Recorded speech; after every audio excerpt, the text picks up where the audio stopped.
Hi, welcome to valuationpodcast.com, a podcast and video series about all things related to business and valuation.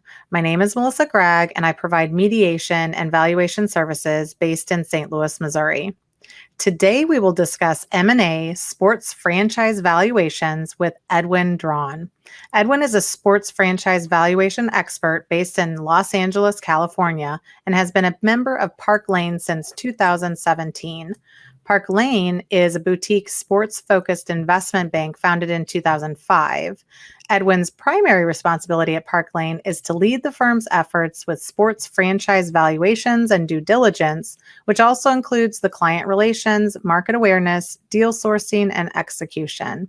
He also plays an integral role in the firm's sports franchise M&A advisory, early stage capital raising, and traditional real estate divisions. Welcome, Edwin. How are you? Melissa, I am doing well. Thanks for having me. Now, this is awesome. This is a little nuanced. This is a pretty, interesting area of business valuation and pretty niche kind of area. So I think that there were a couple things that we didn't include in your bio. So maybe you can give us a better idea of your financial and sports background and how that background kind of plays into your passion about valuing sports teams. Yeah, Melissa, I think I may be destined to do what I do right now. Prior to Park Lane, I was a professional basketball player for 10 years. I played in Europe. All throughout in Switzerland, Hungary, France, Belgium.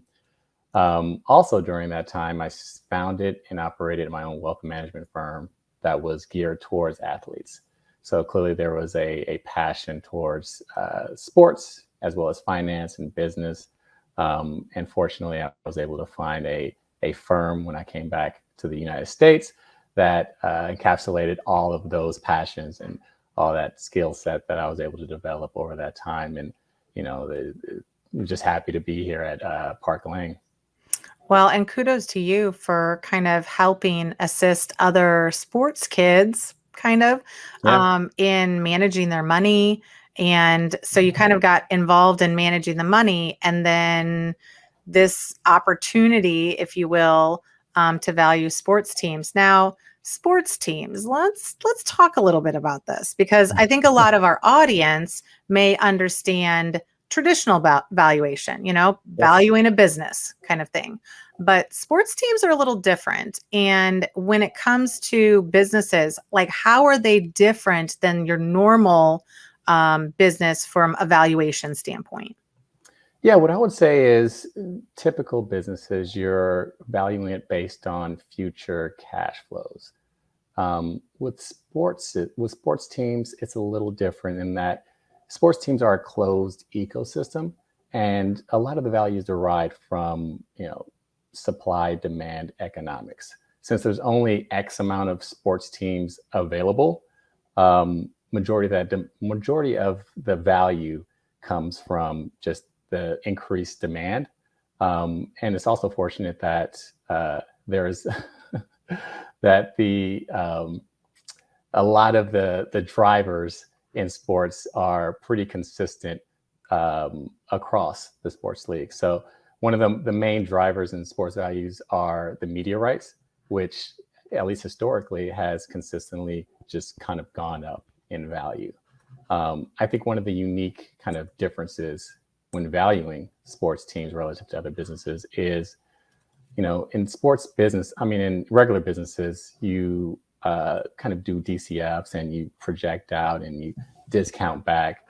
With sports teams, given the fact that a majority of sports teams often run at either, zero profit or even at a deficit for tax purposes, a lot of the value is, derived at the revenue level. So you look at revenue, you look at present transactions, and then you compare and contrast and adjust based off of other factors like market and the growth of the league and other external factors. So it's definitely a different and unique asset to value. And, you definitely need to have a specific skill set and experience when looking at sports teams.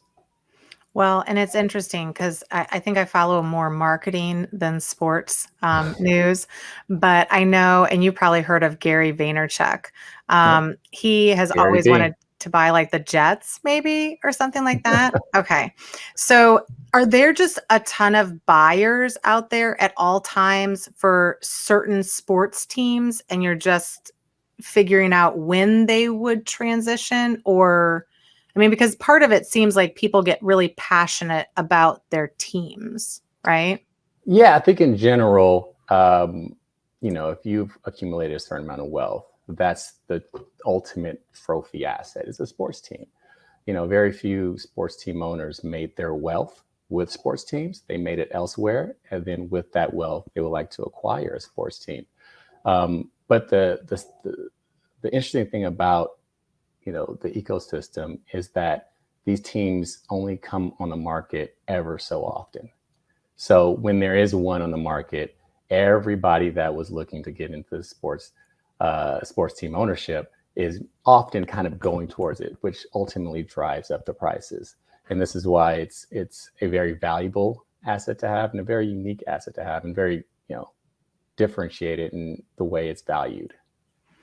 Well, and that's pretty interesting because in a typical process of valuing a business, right?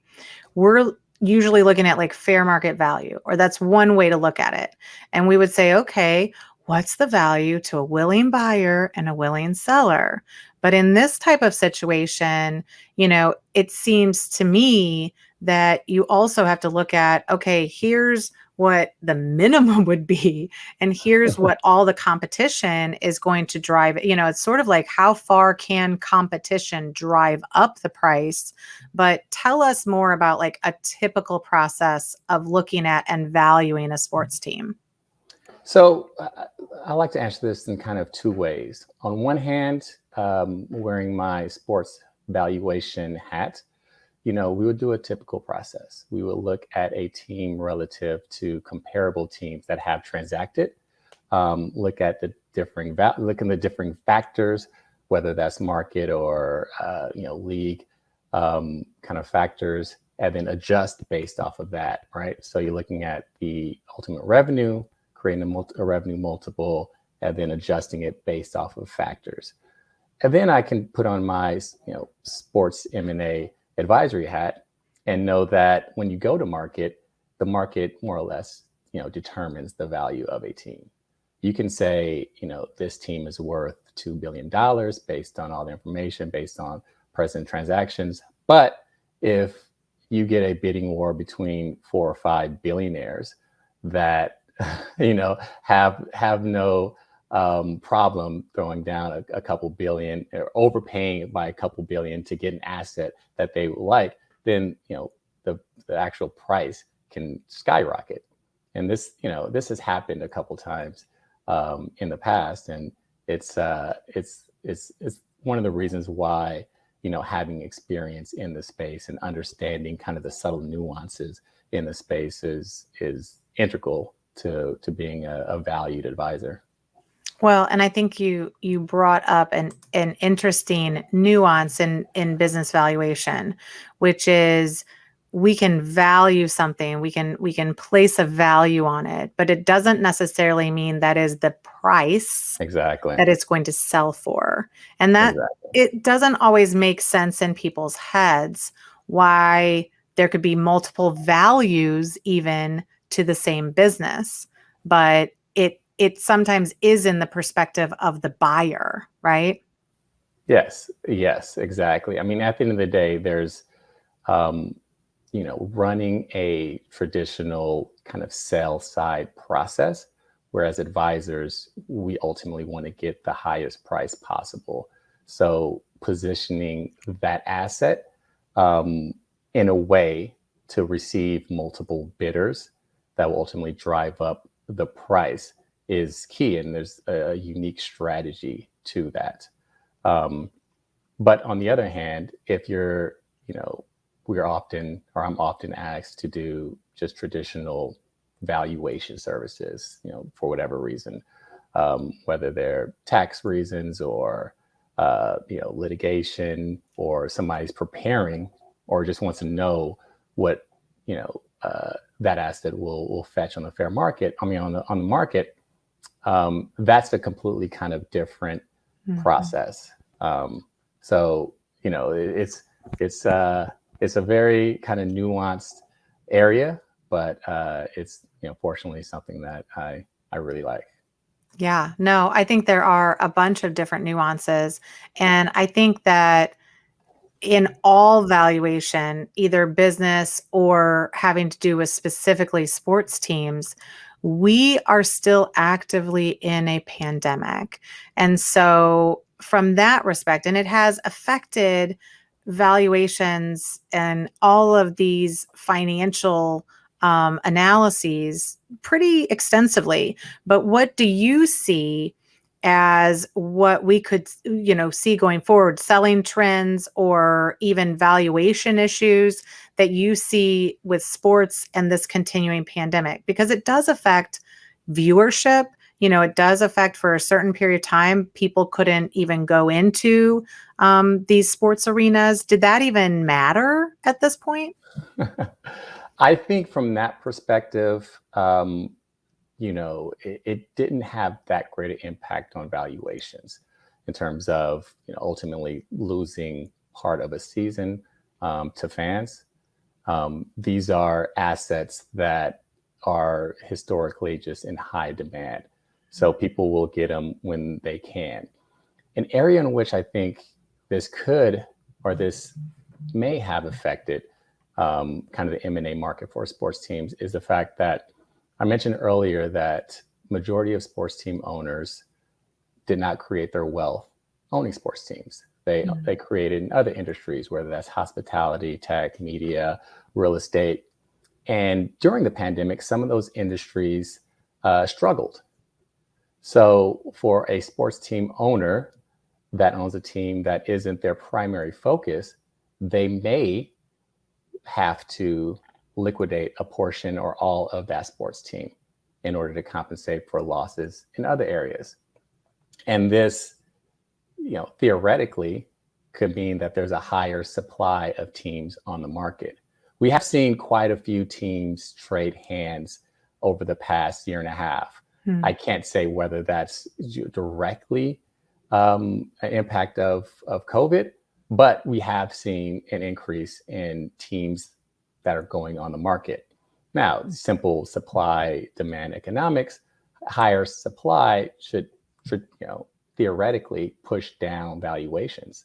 But the valuations that we've seen teams sell for have been pretty consistent with what we've seen historically.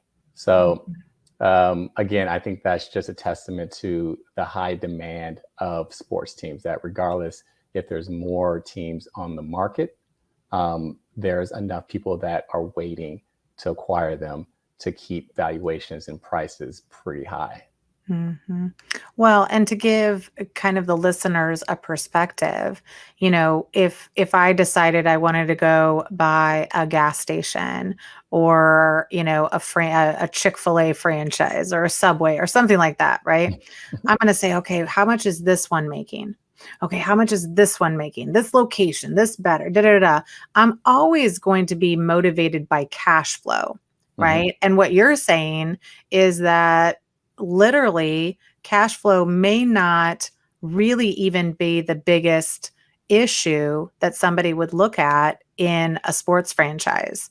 Like if I'm passionate about the Rams, even though they did leave St. Louis, I'm just saying, would I have that same passion about buying like the Dallas Cowboys, right? Like some of that really comes into preference and passion as opposed to, is that franchise making more money than the other? Yeah, I would say there is a lot of preference going into sports team ownership. And then, again, the availability of teams are another key factor. But you actually touched upon something that is also one of the primary factors in which teams you acquire, and that's market. You spoke about the Rams leaving St. Louis and coming to LA. Stan Kroenke did an amazing job of building a new stadium as well as complex surrounding said stadium. And that gives him a greater ability to make more money. And when we're saying kind of make more money, I'm focusing primarily on the top line in that, Los Angeles is a larger as well as wealthier market than St. Louis. And they were able to pull off, building just an amazing complex in Inglewood. So all of those factors kind of come to play, when you own or when you're looking to own a sports team. But I think at the end of the day is if you're looking to be a sports team owner and you're looking for a particular either franchise or market, these teams don't come up for sale very often. So sometimes you kind of have to get in where you fit in, and you can always kind of maybe potentially move the team if there's a particular market that you like, or you can sell a team and acquire another team if there's a particular franchise that you favor. Mm-hmm. Well, and when you were talking about the building of the stadium, which of course for the one particular team that we're talking about, there was some drama about that. I do remember that.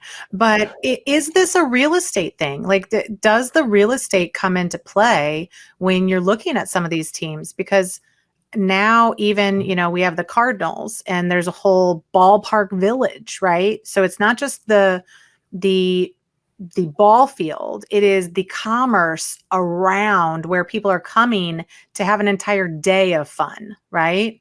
So what part of that has to do with the real estate or even the ancillary things around the stadium that do they have an impact on the price or the value? That is, I'm very happy that you brought that up. And the quick answer is yes. I think at the end of the day, you're trying to increase your revenues. And just owning a franchise, you're relatively limited. You have media rights, which are controlled by the league. And then you have ticket sales and sponsorships, which are relatively limited by your sports venue. What we've seen historically is that when franchises either build a new venue or enhance their current venue, that there is a drastic increase in valuation because the amount of capital or amount of revenue they can bring in goes up considerably. It's very important for sports teams to keep their venues, in line with the demographics of their market. For example, Golden State Warriors, they play in San Francisco. It is one of the wealthiest areas in the country, if not world. They recently built a new $1.5 billion arena in downtown San Francisco. However, this one is more unique because they focused on luxury seats and luxury in suites.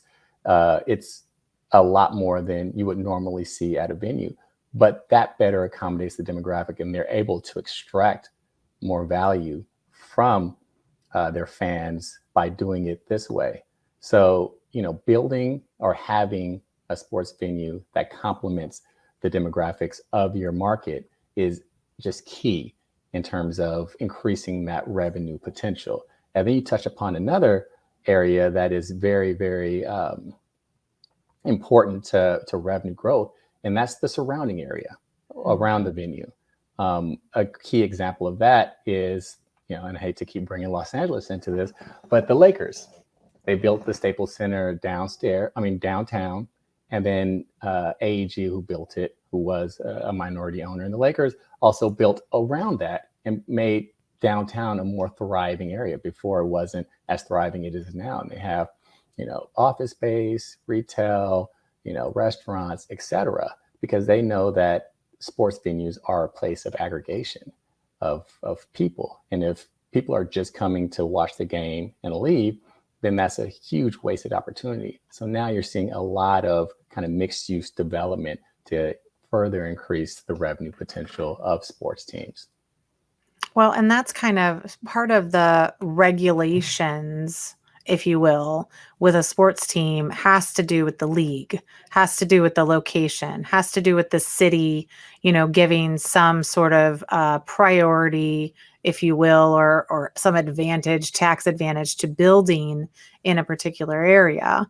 But another thing that I'm wondering that if we compare it to regular businesses, so a lot of times we're going to tell a regular business, hey, if you've had 2-3 great years, right, this is going to be the best time to do this. Whereas I can imagine that if a sports team is like on top, right, they've just won a championship or something like that, the owners are not going to necessarily want to sell at that point because it's sort of like a hobby investment. It's an enjoyment investment. So if we're on top, why would we sell even if we could get the highest amount? Because it's really for the enjoyment of being in that box, right? And having those people come to that game.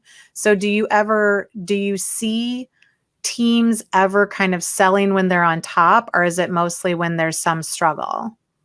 I think by and large, teams don't sell based on what's happening on the court or the field. Okay. They primarily sell based on their personal preference or maybe what's happening in their personal life.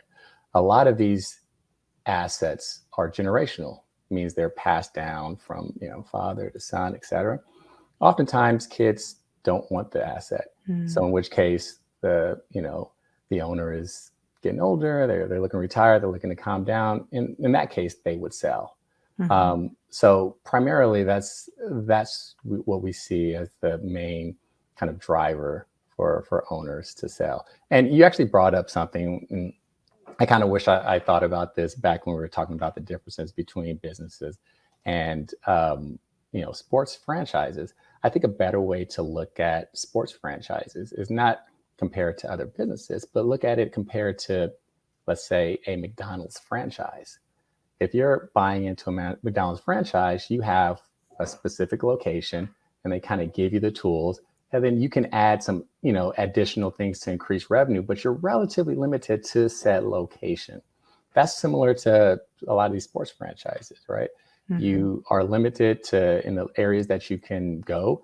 You're primarily capped based on the market that you're in, but there's a lot of ancillary things you can do to increase interest, to increase eyeballs, to increase foot traffic, to increase revenue at the end of the day.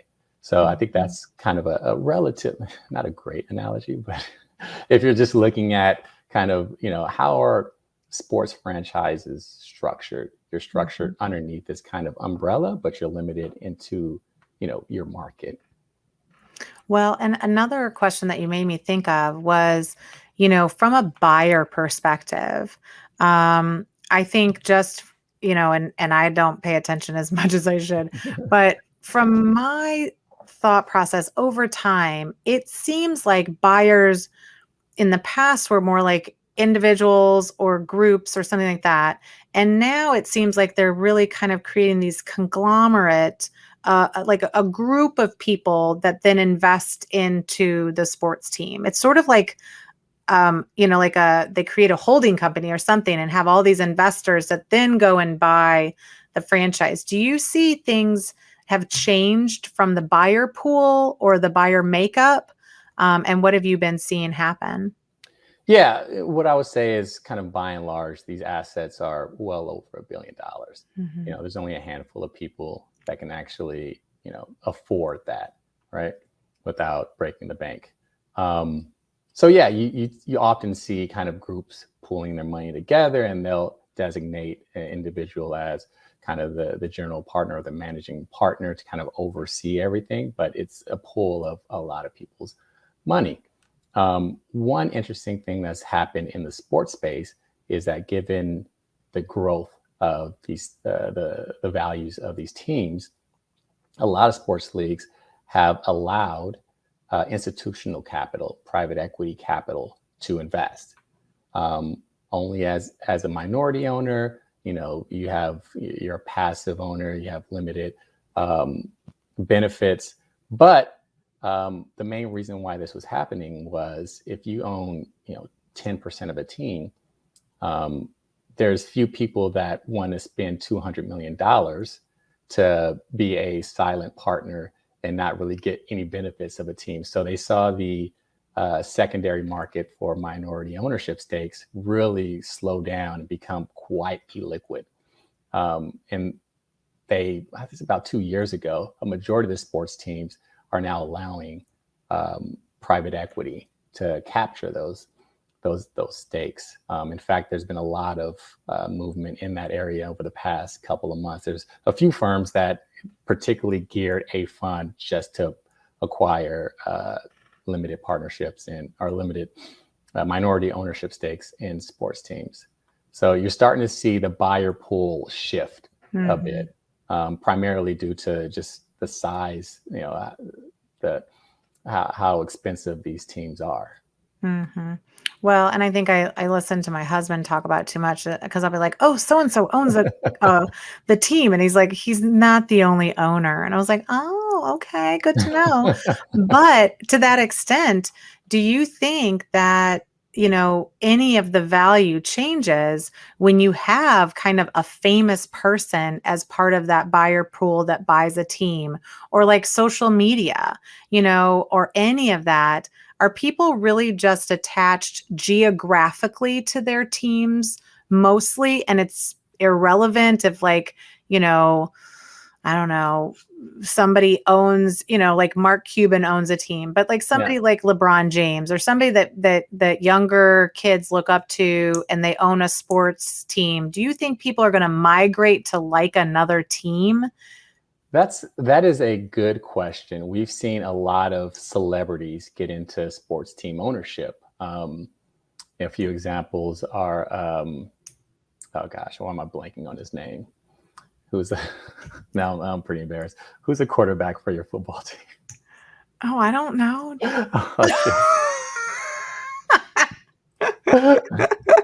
But yeah, famous people in general.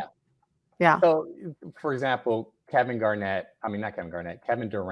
owns a piece of a MLS soccer team. Oh, Patrick Mahomes, that's what I'm thinking of. He owns a piece of the Kansas City Royals, I believe. He's the starting quarterback for the Chiefs. Now, do fans care about that? I'm not entirely sure.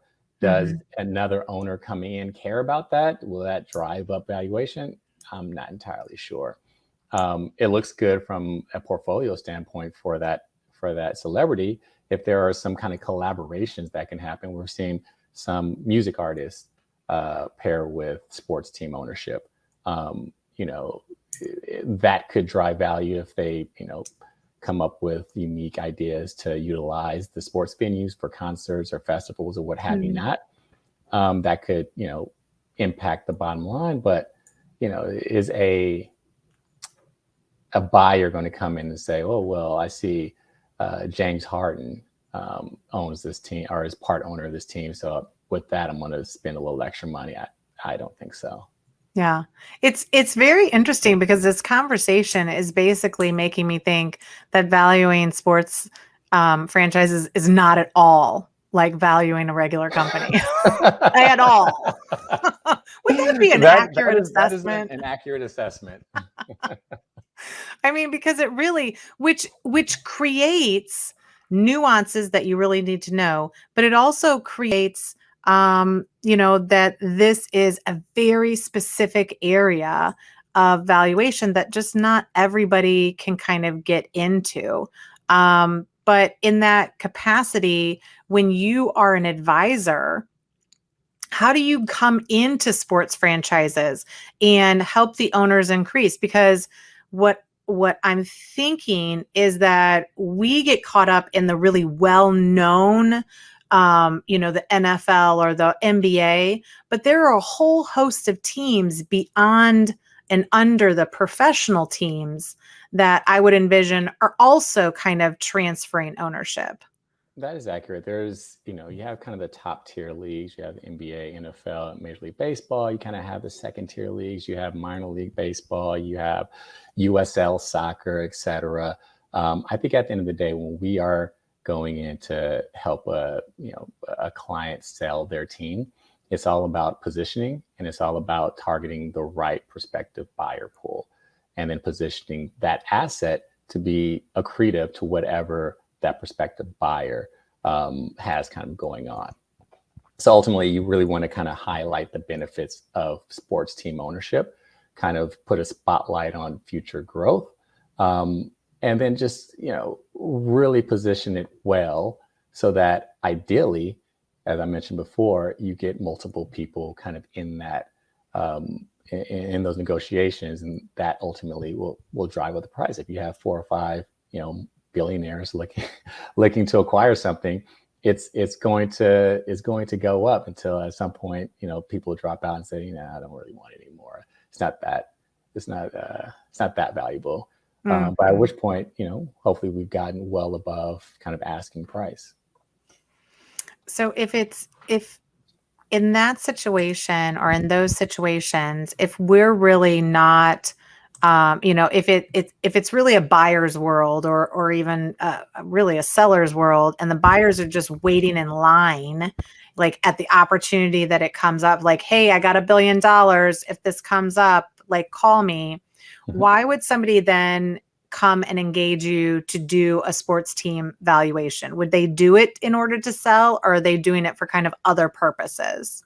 So one thing that we do that's relatively unique in our sports valuations is it's not just a number that we present. We do a kind of a full assessment, top down, macroeconomics right down to the team level. We'll go in and assess the management team, assess the ownership, assess the sports venues and all the other assets that's under said umbrella. We'll go in and look at the league level, and we'll take all that into consideration and kind of give notes and potential red flags that should, that the owner should be aware of. And all of that kind of goes into, what we call kind of our comprehensive valuation. And with that, owners can kind of make informed decisions, how to better position their asset, timing of sale, et cetera. And I think that's kind of a key part that, Park Lane brings to the table. I think another aspect to really consider when we go into valuations, particularly relative to other people who may not be focused on sports franchises, is that one of the key things that are needed to value a sports franchise is past transactions and the details in and around them. We've been in the sports M&A advisory space for over 16 years. So we have intimate understandings, we have intimate data around past transactions, and are able to apply that to today to really come out with an accurate valuation based on actual data. I think that's super important to know. It's not just news headlines, because often those valuation numbers and sale prices are not the true story. So kind of digging underneath there and pulling out what's really happened in those past transactions, applying that to what's going on today to really give a full view, kind of a comprehensive view of what that team is valued at right now is extremely important. And I think that's why it's important if somebody's looking to find a firm or a person to do their valuation, that they have that experience and they have that information kind of data set.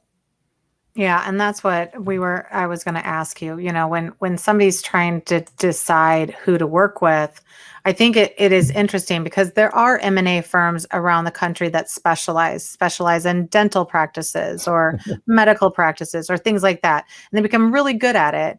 And the reality is a lot of these private transactions that happen, nobody really knows the details of, right? You can't go and get them. You really have to be a part of that process to understand the nuances. Because again, if you're not just basing it on profit, right? And there's all these other factors, then you do need to have the understanding. What other things should they look for? Not only the transactional data, which connotates experience, right?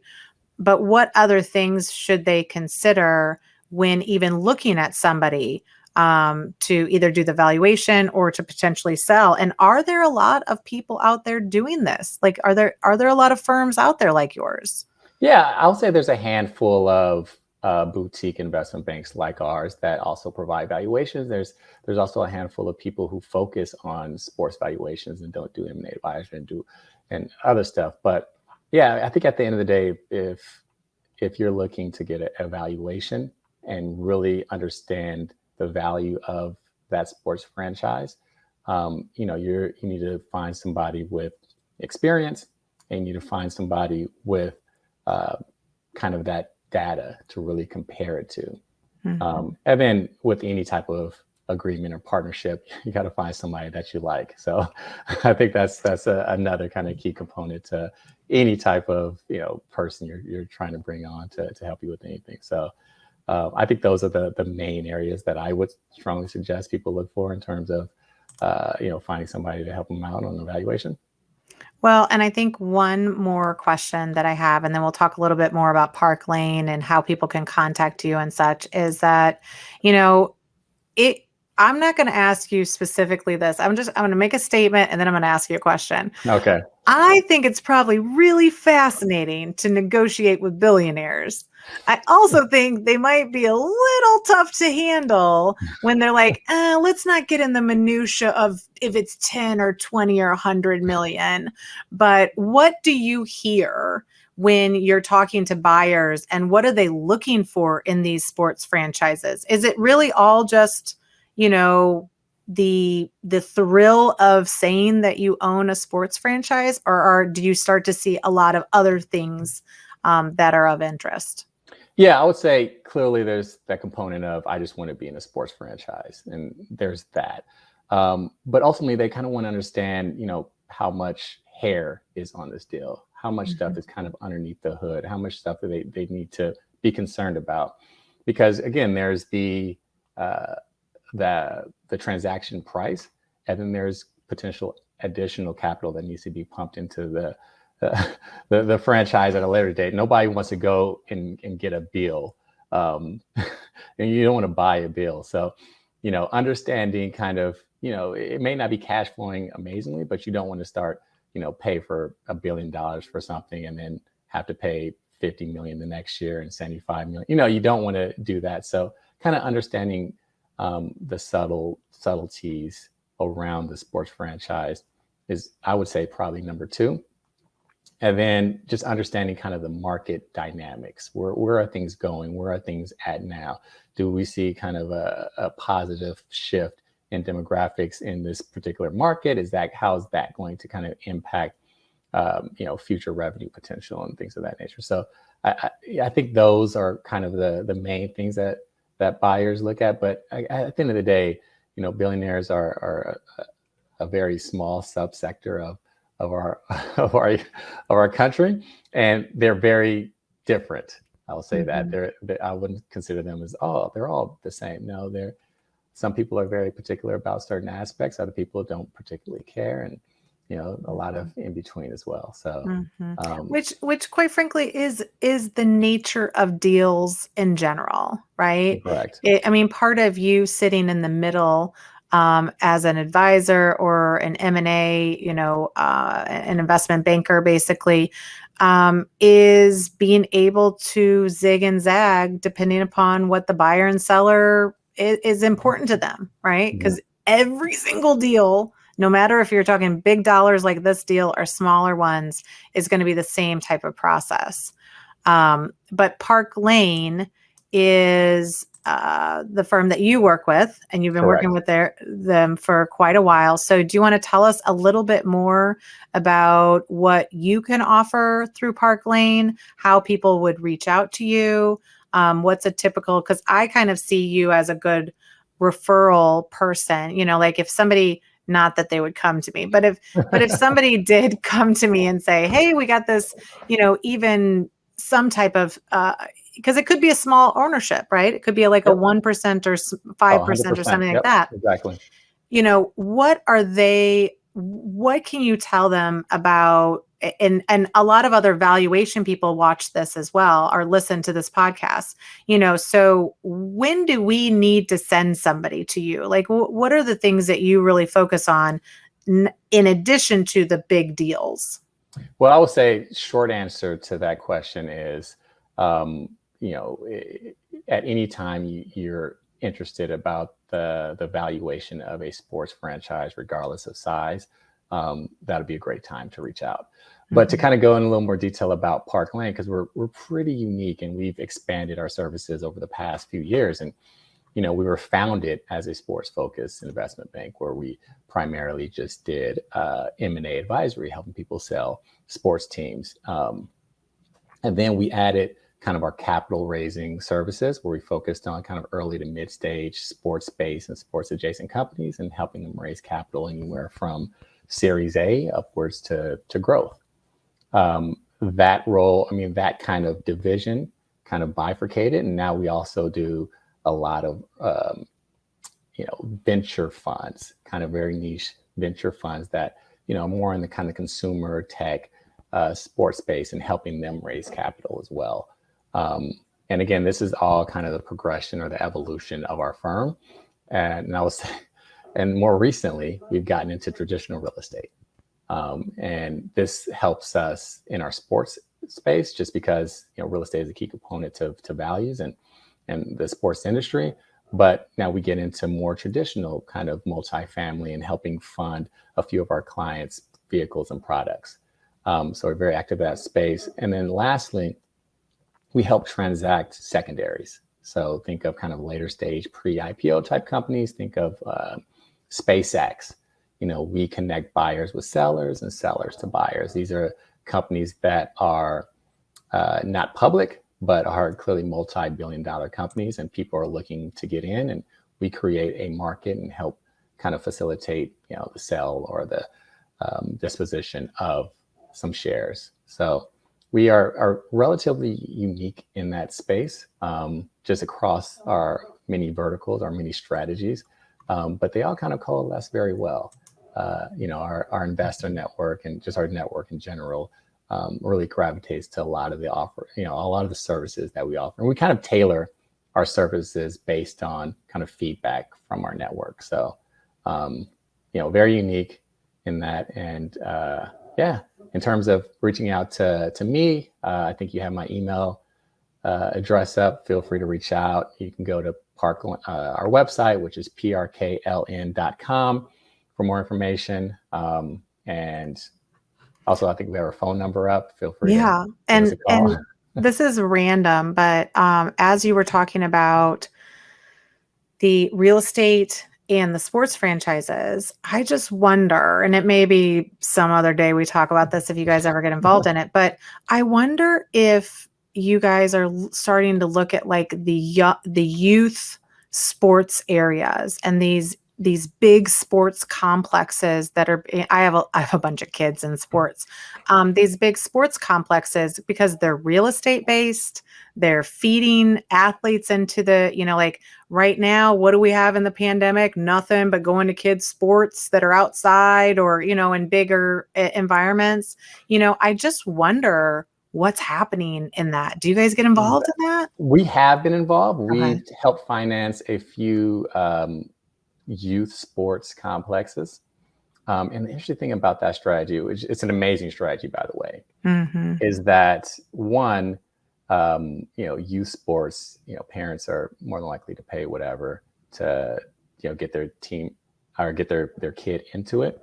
But it's more similar to, sports franchises. It's a lot about the surrounding area. So a lot of these fields and areas are kind of out in the middle of nowhere, and there's a couple of hotels, and if there's going to be a weekend tournament or what have you not, then they have to stay at those hotels. And that's kind of where you really kind of make money. So there's a lot of interest in that space. There always has been. And to be honest, there's quite a bit of money in there as well. Yeah. No, it's a very interesting area. So I always wonder, what's happening in that space. But I think this has been really good information, and I appreciate your time. And, we've showed various ways to reach out to you, and you've been very receptive to people emailing you or even calling. So I appreciate that. And you're gonna be my resource if I ever now but can we have an agreement? And that I just get to be a fly on a wall and watch everything. That would just be so Melissa, much anytime, anytime, it's probably anytime. like anything. We all think it's more glamorous than it is, right? Well, fortunately, I love sports and I love business. So I It's a love what perfect I do. combo. Yeah. Exactly. And, when you love what you do, you don't really work. I used to play basketball for a living. So Yeah. I've been fortunate enough to just do what I love and Yeah. happen to get paid for it too. So Oh, that's awesome. Well, thanks, Edwin. We appreciate it. And we will talk to you soon. thank you so much.